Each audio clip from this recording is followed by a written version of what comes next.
As much as we need to envision a more compact city, we have to consider hand in hand how we're going to get around this place.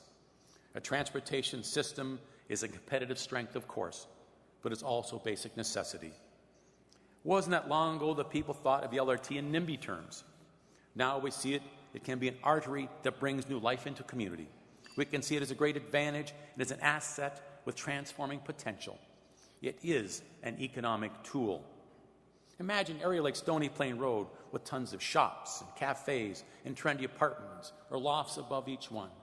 You can live and work on the same street and have the LRT connecting you to everything else and everything else to you. We already see this happening.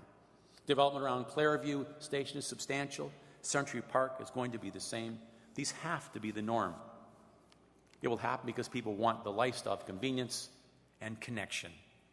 And because we've taken steps by investing outright not only to create the LRT, but also because we've used community revitalization funds to upgrade neighborhoods and to attract other development. Investments in routes has to go hand in hand with investment in communities. We must look at all kinds of incentives, such as tax breaks and subsidies, to help people and business together to make transit-oriented development work, especially in some of our more challenged neighborhoods.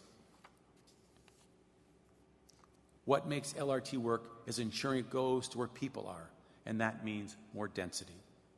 We have to be prepared to go all the way in areas like Stony Plain Road, into Millwoods and Castle Downs, to beyond our borders, into St. Albert and Sherwood Park, and yes, to our International Airport.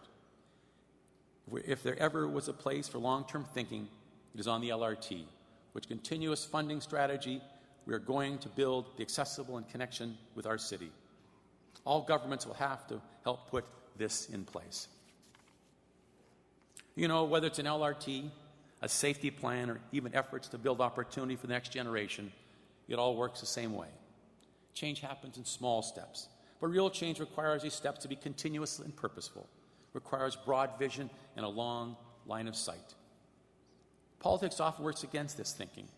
We're a 3 or 4 year cycle people, and often 3 or 4 years breaks down to 1 or 2, we can really take action before thinking about votes again. This political weakness is a very human weakness, I think. This new economic reality is a very current challenge, no doubt, and works against this economic weakness. As mayor, I've led efforts to see us change some of our physical priorities. I've cautioned about carrying too much debt and about putting too much tax burden on struggling businesses. In this downturn, we see challenges so acutely, but solving them isn't a short-term task. We have to think long-term about how to do better. We have stopped challenging ourselves. We treated our recent budget challenge like an incident, not part of a bigger spending and efficiency problem that it is. We can't just gloss over today's problems and say, good enough. I frankly don't believe good enough exists. And we haven't come close to finding it. I challenge my office to make do with less this year, and we are, without impacting people or service. Councillors did the same thing. So why can't we do the same in every single administrative office across our corporation? Why do we deal with our financial challenge at 11th hour deliberation where we pick off the low-hanging fruit instead of getting to the crux of our issues? Why do important policies like having people pay for park and ride only come forward in the 11th hour? It might be a fair move, but it's not a reactionary budget solver. Why do you think it's a good idea to spend windfall dollars on our day-to-day operations? Council wisely decided to approve the transfer of Gold Bar to EBCOR in part exchange for $75 million, which could be used for capital improvements. Instead, the money will be parceled out over 5 years to offset our spending. Money like this does not belong on our operating line. The transfer of a capital asset should have funded capital improvements or gone into our EdTel fund. 5 years will end quickly, and then how we replace the money. We have to stop feeding the machine and take a serious look at the structure and makeup of bureaucracy. We have to break down the silos and the good enough attitudes if we're going to be a financially sustainable organization. Maybe we as elected officials haven't pushed administration hard enough in that regard. I'll admit I've been as guilty as anyone.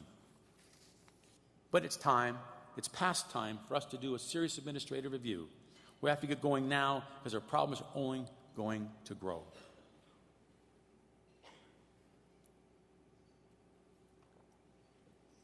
You know, people will and do ask how I can be so passionate about saving money on the one hand and look for ways to invest in things like a World's Fair and Universiade.